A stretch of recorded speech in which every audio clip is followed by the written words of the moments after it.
Breonna, Breonna, they say, pronounce it Breonna, a real beautiful company. I have not loved this conversation.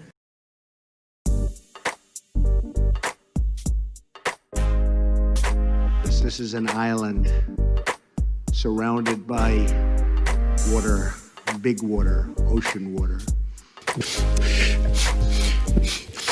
Trust me, I'm like a smart person.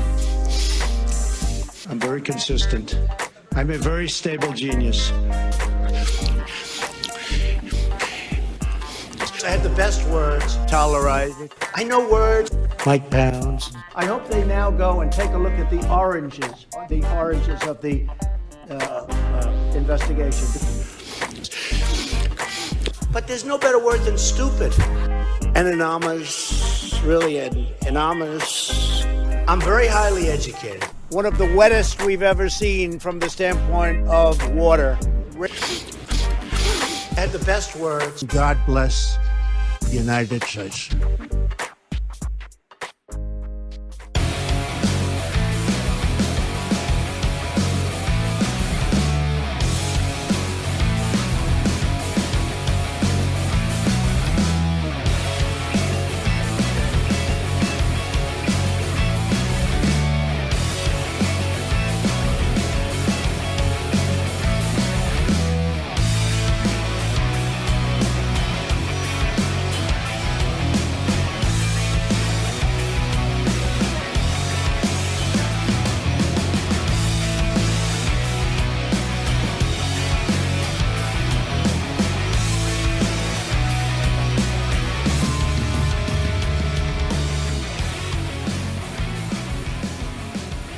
Around the nation, Waldorf Nation, everybody, welcome to the show. It is Friday. Oh, let me get that on the screen. That is just my gigantic screen here. Get that out of the shot. Yeah, we're doing it live. Do it live every day. Welcome to the show. You know what day it is. It's Friday. Finally. My goodness. Not only is it Friday, but it's also the day before Halloween. Look, I don't think we need to do anything special for Halloween because we already have the spookiest thing imaginable, and that is Donald Trump in the White House. So, and I won't say it's spookiest. Actually, it's the scariest thing that we can have right now. And, of course, that election's got all of us ginned up on enough fear. I don't think we really need to overdo it, or we're going to start having heart attacks everywhere. And I don't know if you noticed, but hospitals are a little bit overcrowded in a lot of areas as a result of COVID. So, not interested in that. But anyway, joking aside, it's almost a weekend, and boy, do we need it. Because next week, it all hits the fan. Election night, Tuesday. Oof.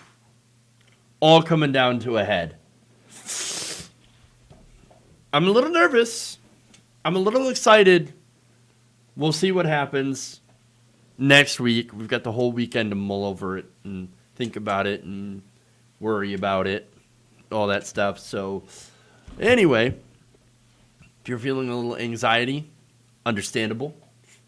Absolutely. All right. So as far as stories are concerned, we've got an update about the David Perdue. That was the race in Georgia between Perdue and John Ossoff. That's awesome. That's a fun update.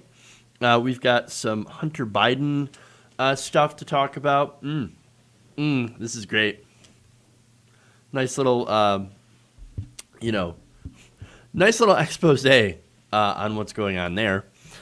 We've also got an update of what's going on in the shooting in the case of Breonna Taylor. So, what kind of update are we going to have on that? The grand jury is already no longer, they've already made their decisions. No, we've got a civil suit. You're going to be enraged. And then we've got AOC versus Fox News. That's fun. They're obsessed. They're absolutely obsessed. So we'll get into that stuff. But before we do, please like and share the stream. Very helpful. We're streaming in a lot of different places. We have, of course, stream on YouTube, Twitch, Facebook. Share those different platforms wherever you're at. That helps us greatly. Also, super chats, subs, bits, all that wonderful stuff. That all goes to help the show, independent progressive media. All right, so let me see. Just checking some things. Okay, that's apparently not working correctly. So let's just restart it. Technical stuff. You know how it goes. All right, that does not work. Oh well. Let's move on. Let's go to the first story.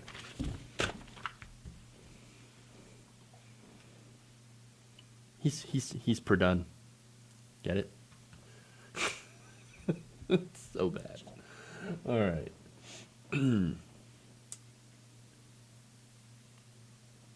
That's weird. All right. On Thursday, Senator David Let me try that again. It's one of these days. It's Friday. You know what I have? I have like a bit of senioritis on Friday where I'm just like, I want to discuss the news. I want to talk about that and then go try to relax for a while. Yeah. All right. But so let's try it again.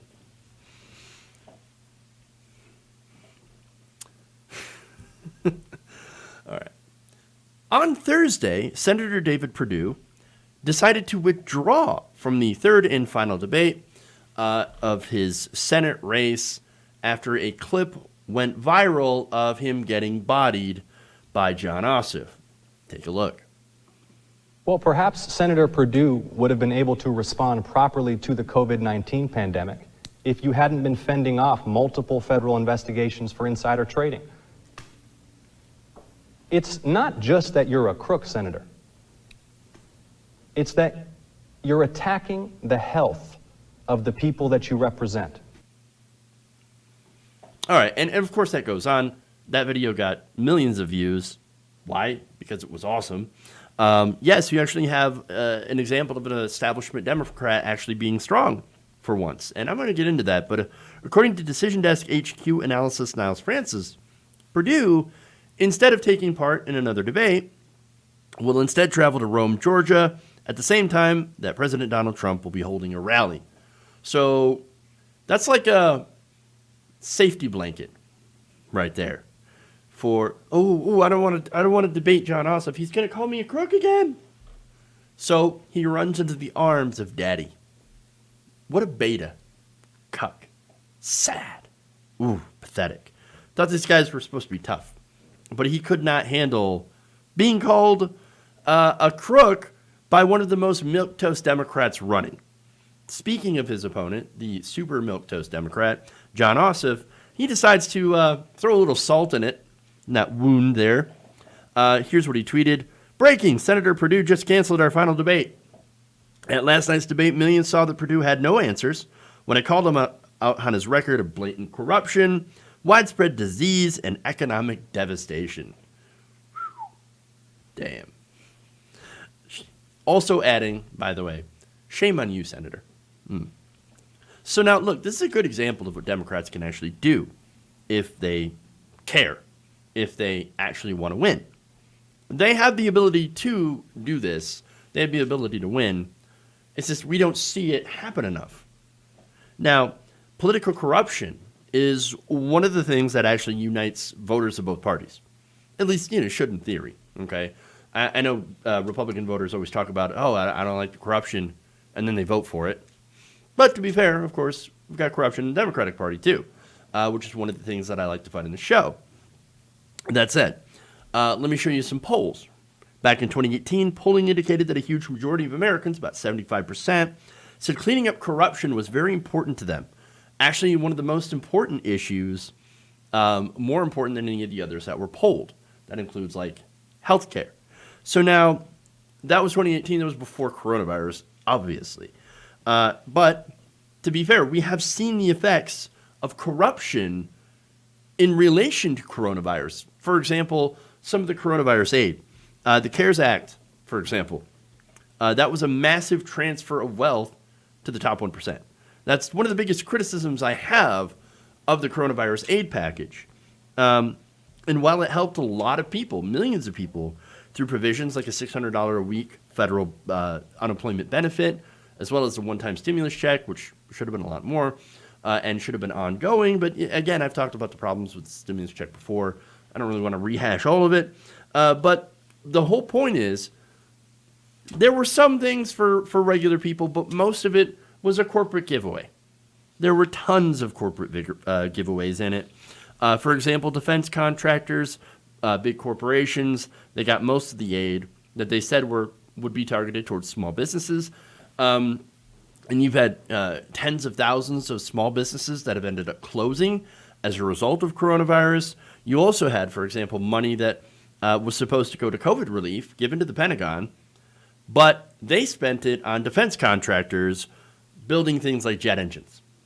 So that's a gigantic example of corruption, which is and still will be a pretty big issue to tackle as the years go on.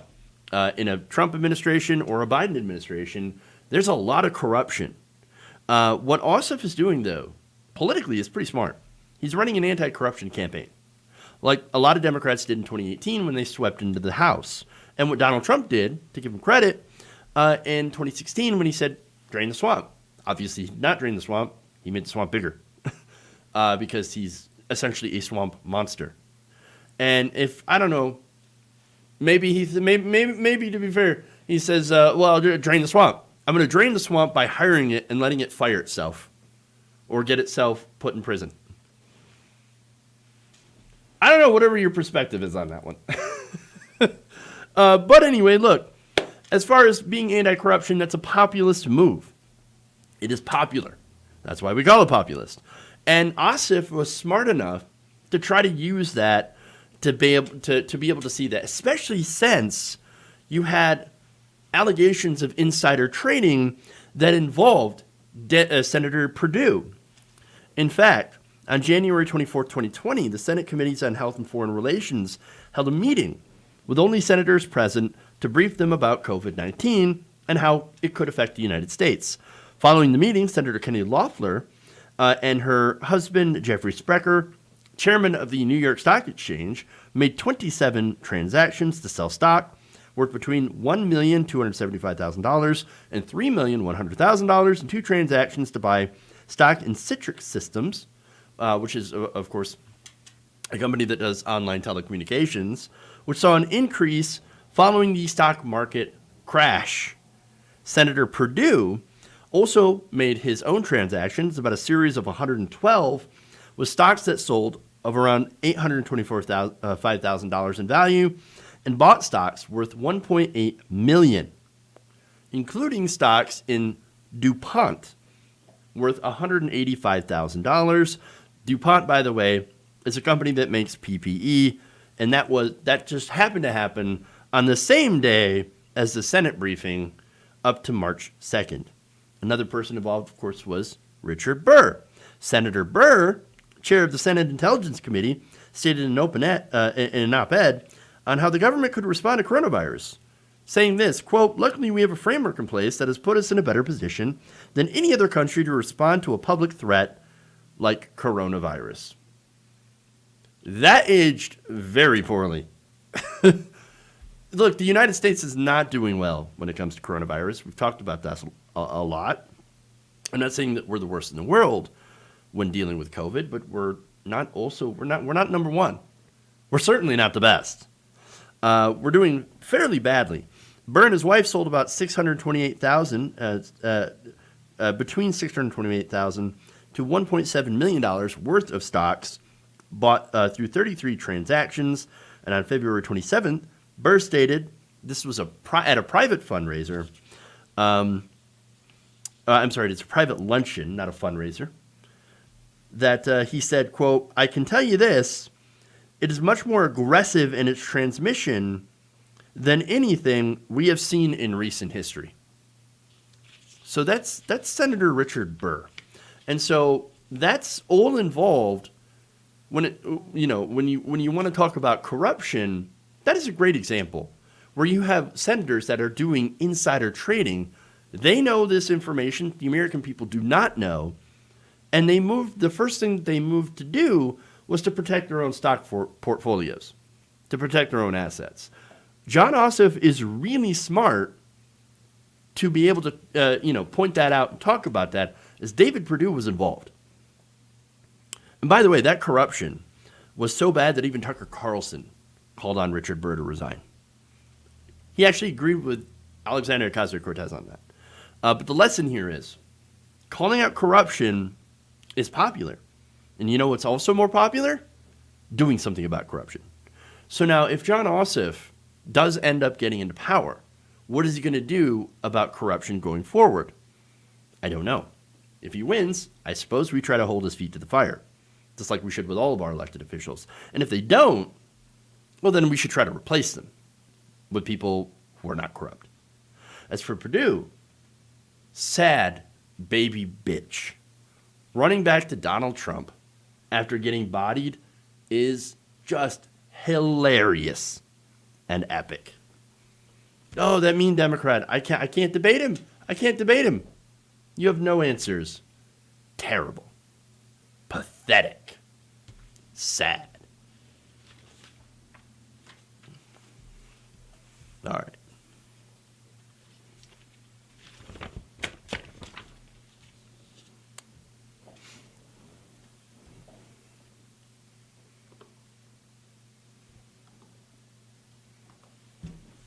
Moving on.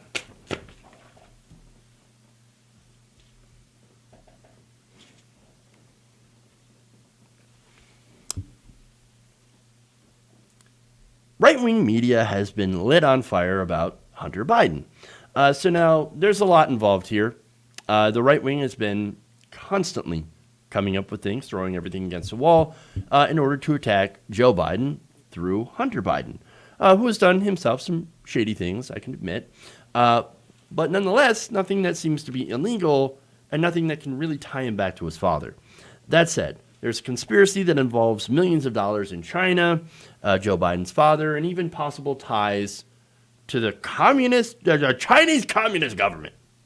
Okay, there's the alleged laptop, there's the alleged hard drive, there's the Tucker Carlson documents that were lost but not lost because the UPS was like, hey, turns out we had the documents, we had the flash drive that they were on, and so we found them, and now Tucker Carlson was going around saying, well, it's kind of weird, though, that they weren't in the envelope before. They weren't in the package. And so, we need to ask questions about that. But we got our documents. Okay, well, where's the bombshell? You going to come out with that? Or is it just like nothing? Is it a nothing burger? I don't know.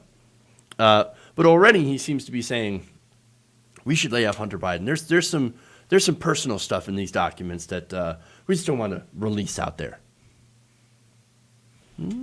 Sketchy. But look, before all that, there was another set of documents. And this is according to NBC News. 1 month before a purported leak of files from Hunter Biden's laptop, a fake intelligence document about him went viral on the right-wing internet. The 64-page document, asserting an elaborate conspiracy theory involving former Vice President Joe Biden's son and their businesses in China, later disseminated by close associates of President Donald Trump, appears to be the work of a fake intelligence firm called Typhoon Investigations, according to researchers and public documents. So the right wing gets this fake intelligence document from this fake company. And they don't care. They're just like, spread it, spread it, spread it. Yes, it's something we can use against Biden. You don't care that it's true? You don't care if it's not true? I mean, it seems to me like, I don't know. They just want this to be so, they really want this to be true. Like really, really badly. Yet they'll ignore things like that are actually true, like the Panama Papers, for example. I didn't see one right-winger get angry about the fact that U.S., and billionaires all over the world are basically laundering and hiding their money from taxation. In fact, you know what? I think they're all super, super happy about it. Like, yeah, well, if I were a billionaire, I'd hide my money too. But you understand that makes you pay more, right? No, you don't quite get that, how that actually ends up shafting you. It's weird. But so now, as I said before, there's a fake firm. It doesn't exist. And I'm going to get into details why. But understand, like, there are people with no media literacy, right? And there are people that are gullible that really, really want this stuff to be true. So now the author of the document is a self-identified Swiss security analyst named Martin Aspen. So who is Martin Aspen? Well, it turns out that Martin Aspen isn't real. Literally doesn't exist. This is according to an analysis by disinformation researchers, who also concluded that Aspen's profile picture was created with an AI face generator. In fact, I'm going to show you a picture of Martin Aspen. All right, let me bring that up. I mean, it looks like it could be a real guy, right? All right. But apparently some people found some problems with this. And apparently they found some telltale signs that this was created by a computer. That was a computer-generated image. You know how you can have an AI like write an episode of your favorite show, okay? And, you know, it sounds like it could work, but then it's riddled with some weird things that show up, okay? Some very strange things. And maybe it says strange things. In the case of AI picture generation, there are some slight, almost imperceptible abnormalities in these pictures. And so what it is it's basically like a deep fake. It's a deep fake picture, okay? And there's more, by the way. So it turns out that when you start to dig into this and you start to ask questions, then you start to find out answers, and the answers lead to him not being a real human being. In fact, the intelligence firm that Aspen lists as a previous employer said that no one by that name had ever worked for the company, and that no one by that name lives in Switzerland, according to public records and social media searches. Oh, okay. So then who did write this document? It's a 64-page document. It didn't write itself. Well, unless I guess AIs, but no, not in this case. Not in this case. There was somebody that wrote the document, and there was also somebody that wrote parts of the document.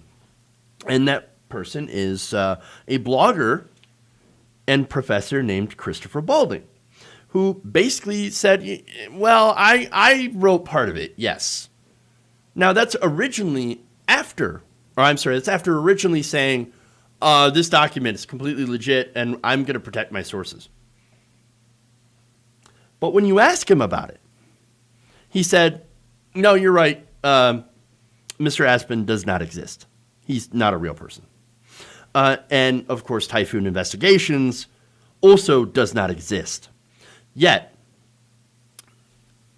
somehow, this document had been spreading around right-wing media for months.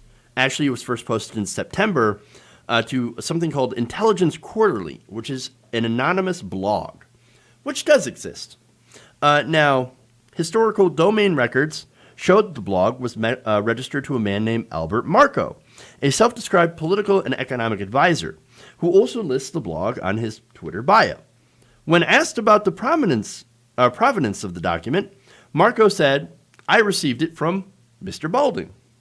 Balding, previously an associate professor at Fulbright University, Vietnam, who studied the Chinese economy and financial markets, posted the document to his own blog on October 22nd, 7 weeks after it was initially published. He said, quote, I had really not wanted to do this, but roughly 2 months ago, I was handed over a report about Biden activities in China the press has simply refused to cover. I want to strongly emphasize, I did not write this report, but I know who did, Balding said in an email. Yeah, he knows at least somebody who wrote part of it. It was him. He admitted, quote, "I authored small parts of the report and was involved in report preparation and review." And then goes on to say, "As a researcher, due to the understandable worry about foreign disinformation, it was paramount that the report document activity from acknowledged and public sources. Great care was taken to document, cite, and retain information so that acknowledged facts could be placed in the public domain." Balding also said that Aspen is an entirely fictional individual created solely for the purpose of releasing this report. So you make a fake guy, a fake person, a fake online persona with a fake job, fake nationality. You put him in a fake company in order to release a report.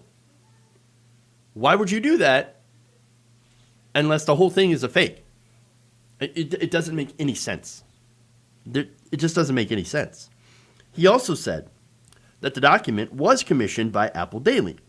Who is Apple Daily? Well, I should say, what is Apple Daily?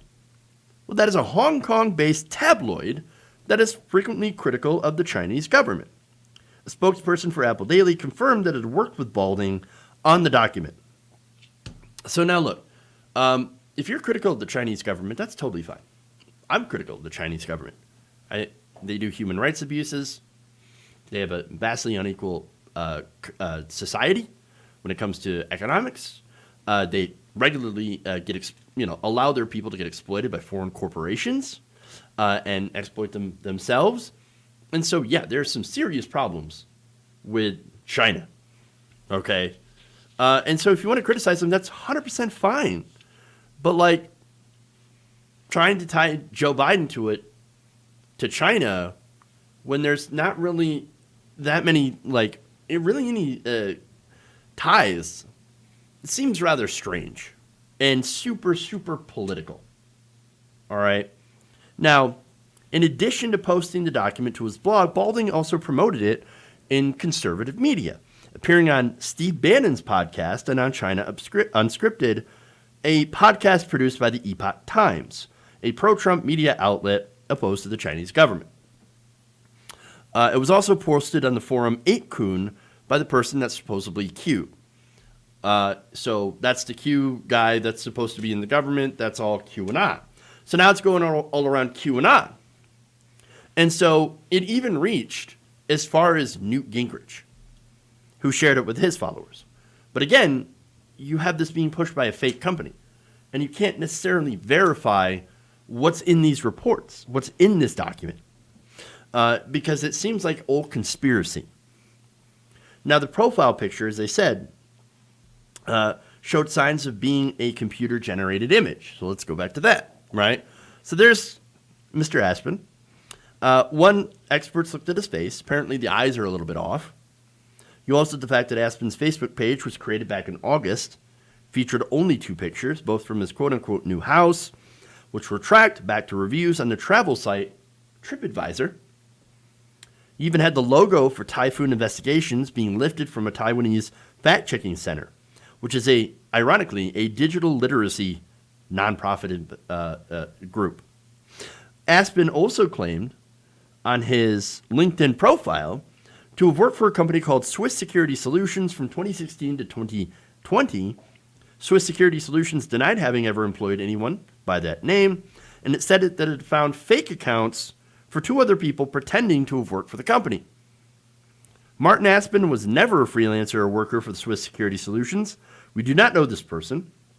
According to our due diligence software, this person does not exist in Switzerland. Swiss Security Solutions Chairman Bojan Ilic said, adding that the company has reported the profile to LinkedIn. So, fake people, fake companies, fake news. That's what it comes down to. These people are desperate. And that's sort of the problem. Joe Biden has enough problematic issues with him. Why would you need to invent more? Why would you need to make things up? Why would you need to continuously prime your audience to be like, no, there's documents coming. It's going to blow the lid of all of this. And then we're going to see how corrupt Joe Biden is. Dude, Joe Biden's already corrupt. We already know that. Now, is he more corrupt than Donald Trump? I guess it depends on your definition of corruption. Look, as I've said before, as I pointed on the show, Joe Biden is institutionally, systemically corrupt. I think taking money from private corporations, from private corporate donors, billionaires, etc., that's part of the corruption of the system. I don't like that system. I think we should get corporate money out of politics. I think we should get union money out of politics. I think we should get Soros money and Koch money. All of that, gone. Just get it all out. And do publicly financed elections. We should also make sure that every candidate, Republican or Democrat or independent, green, whatever, gets the same amount of airtime as every other candidate. And it should be given by the networks for free. I mean, these are simple reforms that would cut down on quite a bit of the corruption, okay? I think this system needs to be torn down. Now, as far as Donald Trump is concerned, all right, well, Donald Trump is absolutely systemically and institutionally corrupt and also personally corrupt. Massively. Massively. Did we forget that Donald Trump has steered millions of dollars in taxpayer money to his businesses as president? Did we forget how Donald Trump has hidden his taxes? We only need to find out from leaks that he ended up paying so little in taxes in 2016, 2017, that somebody making $40,000 a year ended up paying more than he did. He paid $750 in taxes. And he claimed so many losses that he didn't have to pay federal income taxes for 15 years. We know that. There's also the fact that he is inflating and deflating his own assets. He creates fake charities and then defrauds them, takes advantage of his donors. He's done all of that. So there is massive massive personal corruption.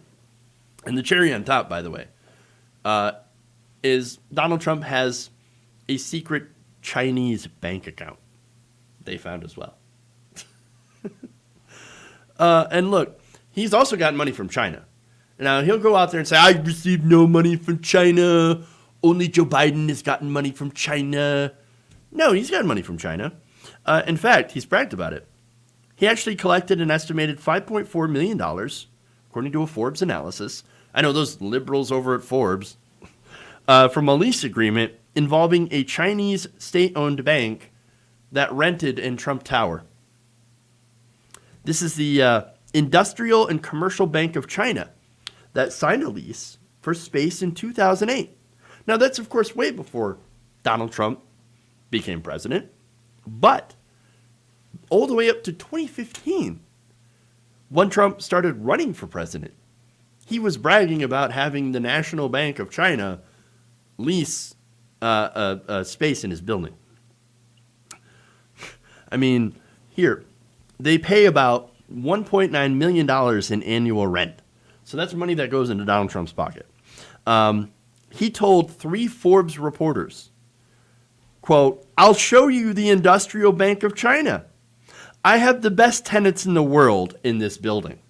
The best tenants, the greatest tenants, tremendous, the Bank of China. We get the Bank of China here, okay? And it's a tremendous bank. It's the greatest bank. You know why? It's because they pay you $1.9 million. I mean, it's absolutely ridiculous. You want to talk about fake news, right? You want to talk about corruption. You've got it all. And so, look, Trump supporters, the right wing, they seem to be the biggest disseminators of fake news. I mean, it's true. People who watch Fox News, for example, are misinformed to the point of where they can't even agree on objective reality in a lot of cases. They're more misinformed about things than people who don't watch news at all. Biggest disseminators of fake news. And so when they talk about, oh, fake news, fake news, fake news,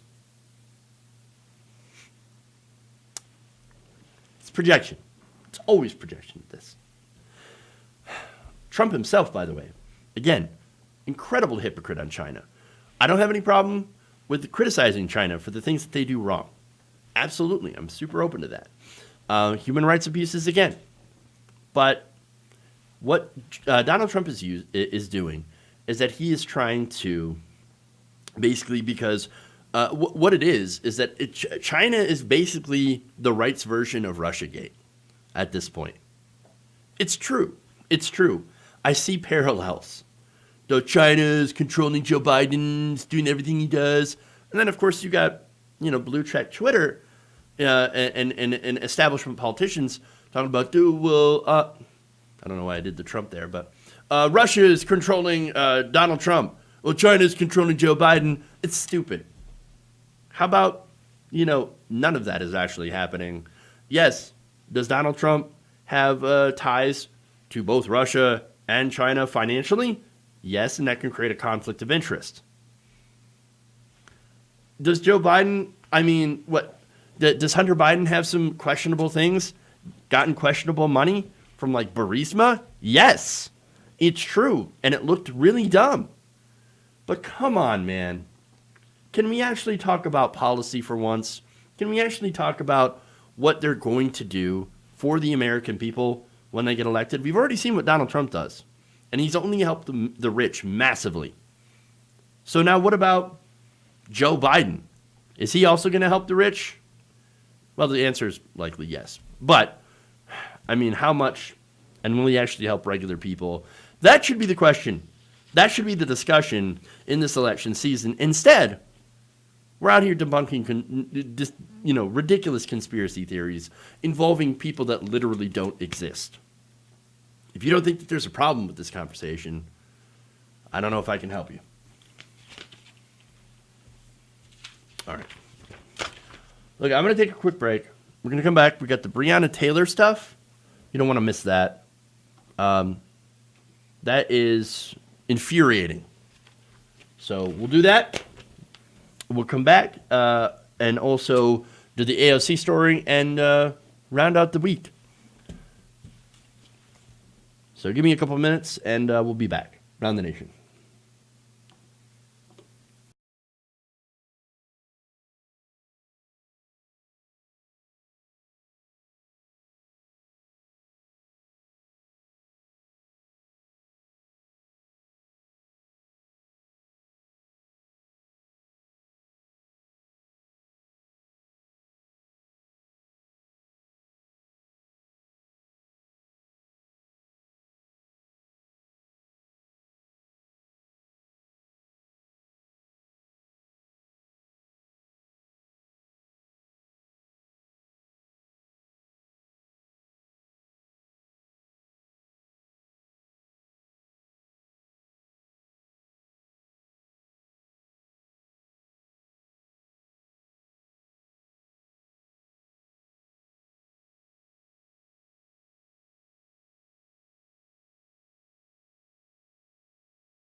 Uh-oh, I'm in trouble.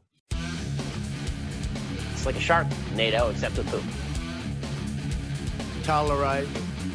Wait, you're getting nervous, man. Everybody, welcome back to the show. Around the nation right here. Waldorf Nation. Jeff Waldorf here with you. All right. First, I'm going to thank some channel members of our channel membership program over on YouTube. I want to thank Nadia Charles and Julian Lewis. So thank you. Nadia, Julian, you're awesome. You help support independent progressive media. It's the only way and the only reason I'm able to do this. All right. Support from our viewers. It's the only way to do it. Let's see. Also, go over to Patreon. It's patreon.com/Jeff Waldorf. I want to thank Anala Kapoor and Marsha Diem. So thank you. Let's go over to what's happening in the super chat. We don't have any of those yet. Sad. Very sad. Okay. Let's see. What do we got here? Trump steals kids from children's cancer Trump's kids steal from cancer. Goddamn. I can't talk today. Trump's kids steal from children's cancer charity. Nobody's bringing that out either. This is true. ADubs88 says, remember when politicians used to talk about progressing the country forward? Now we just want to get back to 2015. I don't just want to get back to 2015. I actually want to go further.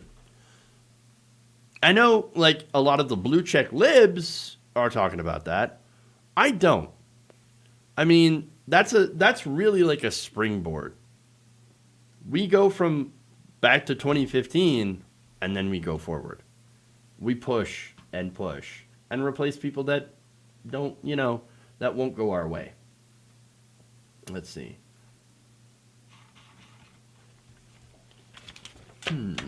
Charities. Yeah, I couldn't say charity for some reason. I don't know. What's going on. Koro says, with the super chat, they tried to bury us. They didn't know we were seeds. I like that. I like that a lot. All right. Let's get into the Breonna Taylor story. Because it's a disaster.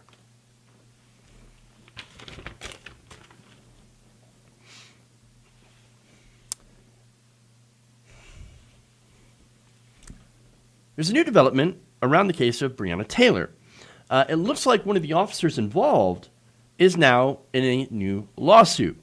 HuffPost is reporting that Louisville Metro Sergeant Jonathan Mattingly is actually suing Breonna Taylor's boyfriend, Kenneth Walker. So, wait, you've heard that right.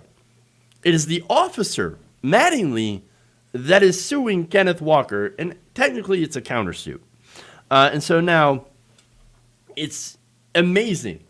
Here you have a police officer that is suing the widow of the woman that he shot, his girlfriend.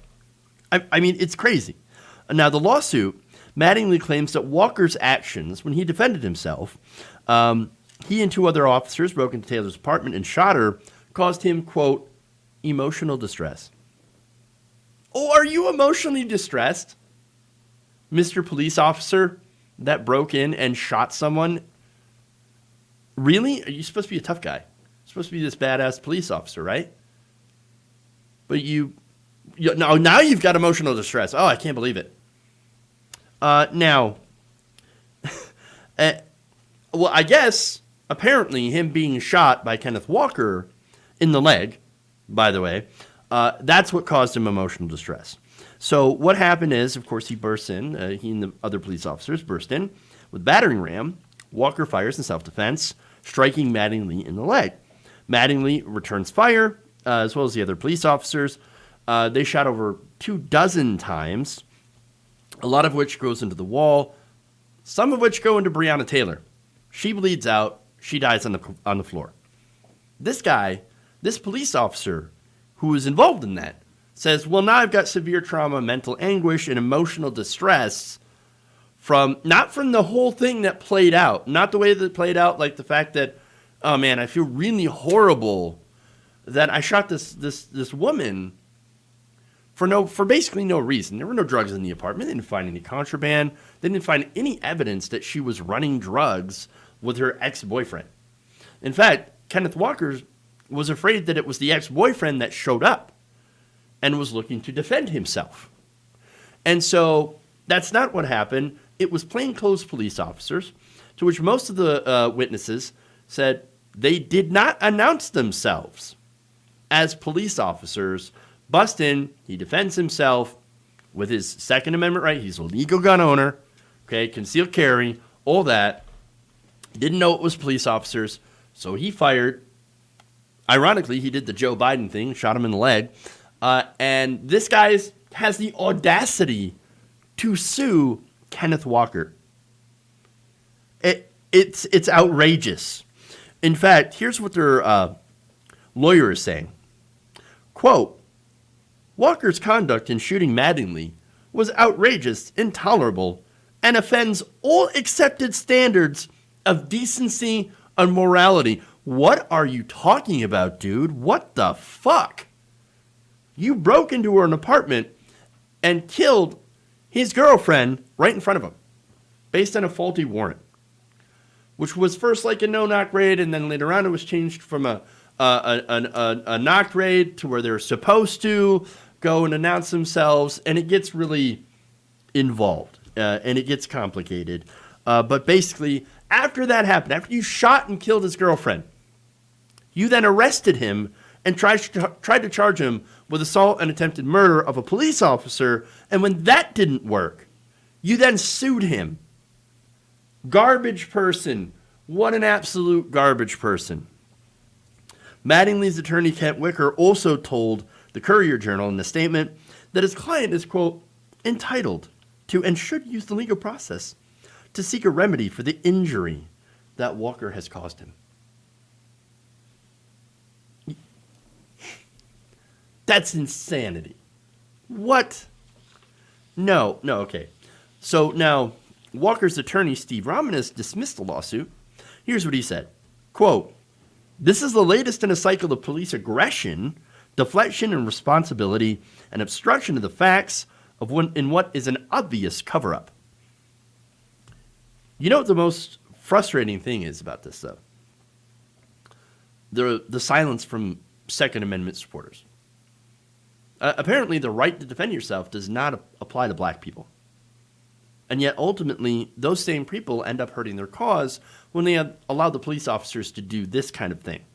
Romanis continues by pointing out that if Kenny can be sued for defending himself, make no mistake, all lawful gun owners' rights are at risk, and that should scare everyone. We intend to defend Kenny, once again, from baseless charges intended to harm, intimidate, and cover up the events of March 13th, 2020. This is petty. This is as petty as fuck. Look at the mentality, though. The claim that, I'm the victim, when in reality, these guys are the aggressors. He's lucky that a grand jury didn't indict him for this. And look, it's likely because Attorney General Daniel Cameron didn't bring those charges. He's a massive Republican. He's a protege of Mitch McConnell, who didn't put homicide charges on the table for the grand jury at all. In fact, according to the anonymous grand juror through his attorney, or their attorney, Kevin Glogauer, quote, the grand jury wasn't even presented any charges other than the 3 wanton endangerment charges against Detective Hankinson. Hankinson was the one who actually got charges. The other officers didn't. They weren't charged with anything. They got off completely scot-free. It's amazing. It really is. Hankinson, by the way, Hankinson's the fall guy. You realize that Mattingly and the other officer were already in the apartment. Hankinson, yes, he pulled out his gun and he started shooting when he was running up to the apartment. He wasn't even in there, and he started shooting. That was wanton endangerment, by the way. But the rest, I mean, this was ridiculous. Ridiculous. So now, that anonymous juror also adds that the grand jury didn't even have homicide offenses explained to them. The grand jury never heard anything about those laws, of which in Kentucky there are about 6 different charges that could have been used. The grand jury did not agree, also, that the certain actions were justified, nor did it decide the indictment should be the only charges in the Breonna Taylor case.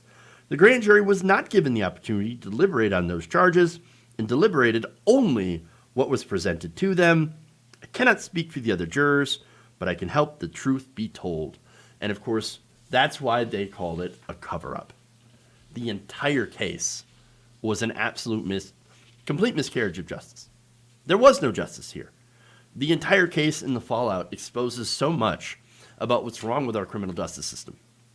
The fact that they can lie to get the warrants, they can try to pressure people like the ex-boyfriend into adopting the police narrative. Post-mortem, she was already dead. And they said, now, and they already had the ex-boyfriend in custody, right? The one who was dealing drugs. And they said, well, if you just admit to us that Breonna Taylor was helping you deal drugs, well then, we're not going to go so hard after you. We're going to try to give you a deal.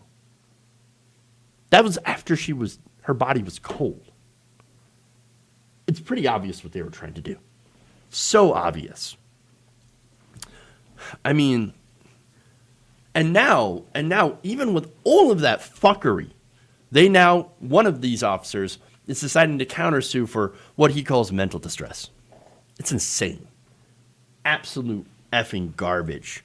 I hope it gets not only thrown out of court, but, they figure out some way to go after these officers and actually hold them accountable for the stuff that they did, for the death of Breonna Taylor. Okay. So let's go to something a little bit lighter. Let's go to AOC.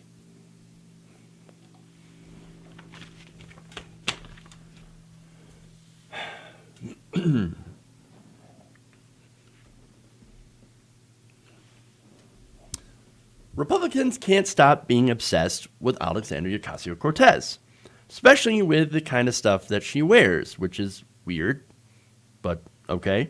So now the newest example is a Vanity Fair photo shoot that Alexandria Ocasio-Cortez was involved in. So now there was a Fox News report that quoted a Daily Mail article that claimed that AOC's outfits cost more than $14,000. Oh my God. Wow. How dare you wear expensive clothes, especially if you're a socialist. Ooh, you're not allowed to wear that. Here's what they said. This is the Fox News report. The progressive lawmaker from New York, whose policies often sway far to the left of more centrist Democrats, well, that's actually true, has in the past condemned politicians that she said are beholden to Wall Street, even as she was gifted a $2,850 suit from Lowe for the shoot, wrote the Fox News report. So wait, if somebody loans you or says, hey, you can wear this for a photo shoot, that somehow is the same as saying you, as a politician who has taken millions of dollars in bribes for your campaign, that is exactly the same thing. Totally equivalent. That is ridiculous. That is the dumbest thing I've ever heard. That is clearly not the same. Clearly not the same. All right, so that's it. And these conservatives, I think they're literally out there saying, well, she's a socialist. Why is she not wearing a burlap sack? And you know what? Maybe a lot of them are thinking, how dare she wear anything at all? I mean, she should be naked. That's it. That's the ticket. Show those capitalists. Take off your clothes. I mean, Ben Shapiro, still not actually understanding what, a ass P word is basically probably furiously pulling a Rudy Giuliani right now. Like, oh no, you don't understand. It's just a tuck. It's just a tuck. All right. But no, anyway, seriously though, AOC in the article, by the way, had an excellent quote. She said, quote, "These are the same people saying that we can't have tuition-free public colleges because there's no money. when these motherfuckers are only paying the $750 a year in taxes. That is a direct reference, of course, to Donald Trump, who in 2016, 2017 only paid $750 in taxes. Not to mention that he skipped out on paying federal income taxes for 15 years. Now, when rich people don't pay taxes, who makes up the difference? You do. I mean, again, I think it's good that she keeps it about, the vast inequities of this country at this point. But see, Fox News, they're not interested in having that conversation. They're not interested in that discussion. And so they're going to smear her for wearing clothes that aren't hers, which led to her, of course, doing her patented takedowns. Quote, Republicans are very mad, again, about my appearance. This time they're mad that I look good in borrowed clothes again. Yeah. And she does, by the way. So let me show you. Please clap. Yeah. Let me show you the image of the photo shoot, by the way. So there it is. Looks nice. Very classy. Hey, it looks great. But these Republicans, they can't stand it. They absolutely can't stand it. In fact, here's what AOC said. She continues by saying, look, if Republicans want pointers on looking your best, I'm happy to share. Tip number 1, drink water and don't be racist. Now, she also went after Laura Ingraham. Here's what she said. And I don't know if you've been in a photo shoot, Laura, but you don't keep the clothes. So that's the main criticism. Oh, the socialist going out and buying expensive clothes. But she's a socialist. Yes, apparently all socialist fashion is burlap sacks, straw hats, and maybe some old beat-up slippers. No, it's not. Yes, it turns out you can actually do a photo shoot and not have to buy the expensive clothes. They will actually let you borrow them. But here's the thing, and she really calls it out perfectly in this next tweet.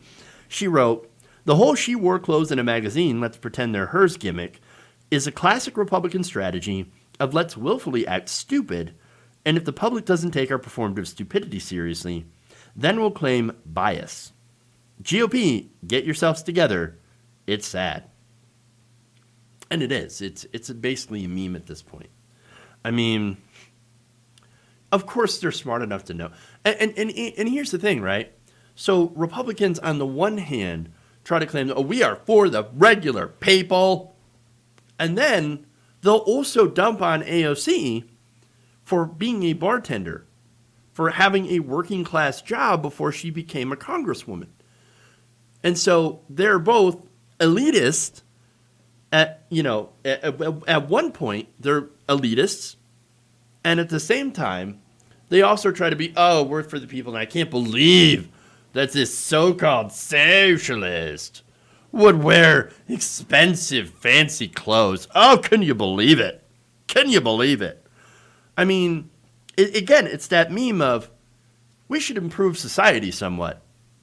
And yet, there's that guy that comes up and says, you want to improve society, but yet you live in society. I'm very intelligent. They use the same argument for anybody who wants to do anything about climate change, too. They ignore the fact that just 100 corporations are responsible for 70% of the emissions, and yet they come after regular working people for, driving their cars to work if they're concerned about the climate. Like, you're concerned about the climate, yet you drive a car. You're typing on an iPhone. I'm very smart. No, shut the fuck up. Ridiculous. It's dumb, and it's been exposed as super dumb. And look, they're obsessed. As far as AOC is concerned, she's living rent-free in their head. Okay? It really comes down to a place of jealousy. Why? Why do I say that? It's because they don't have someone like her on the right. They don't have somebody who's dynamic like her. Now, they try to invent people. They'll go and they'll find someone. And look, corporate Democrats have tried to do something similar with like Pete Buttigieg and all them. And that's something that the establishment and Republicans have a lot in common. Is they can't get regular people to have appeal. The last time they were able to do that, really, was with Barack Obama. And of course, now we see exactly who Barack Obama is. And we've seen that, we've known that for a long time. So they try to invent people, and it never works because they're fake, they're phony, they're not real people. Remember the lady who went against AOC, for example, okay? That young Latina conservative. I don't even remember her name, okay? And that's kind of the point. Super forgettable.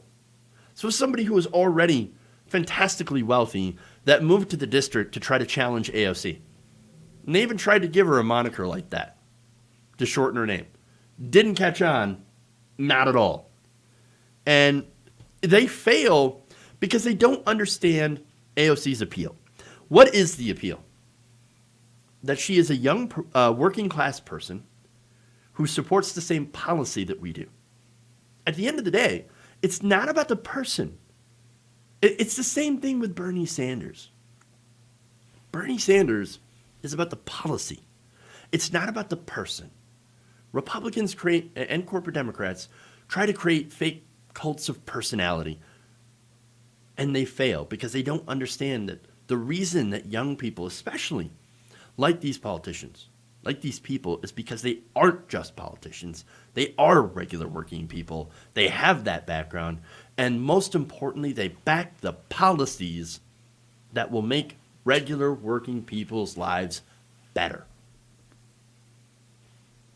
That is something that the corporate Democrats and Republicans will never be able to do because they don't represent working people. They don't represent average Americans. That's why they will always, always fail. Okay. All right. That's all the time I got for you guys today. Thank you for going around the nation with me today. Please like the shit stream if you haven't already. Thanks to our members over on Twitch. Thank you as well to people on Facebook and YouTube. Of course, please like and share. Please follow on our Twitch channel and on Facebook. All that wonderful stuff. And we will see you on Monday. Have a great weekend. Stay safe, stay sane, and all that wonderful stuff. And we will see you later. Love you guys. And remember, change begins with you. Good night, nation. And perhaps we may have some gaming streams this weekend, possibly even tonight. I will let everyone know when that happens. Or hopefully you'll see it pop up. So, not quite sure, but we'll see y'all later.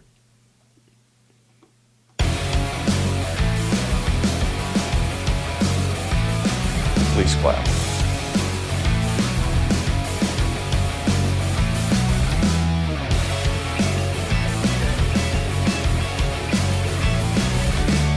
Why? You're getting nervous, man. Wet ass keyword. Still certain rights. Thailand.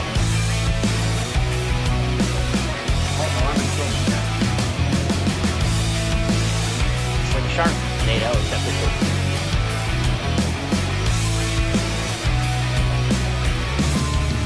I will eat your ass.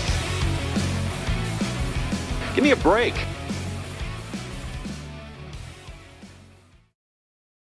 They're kicking me out the door. They're kicking me out the door.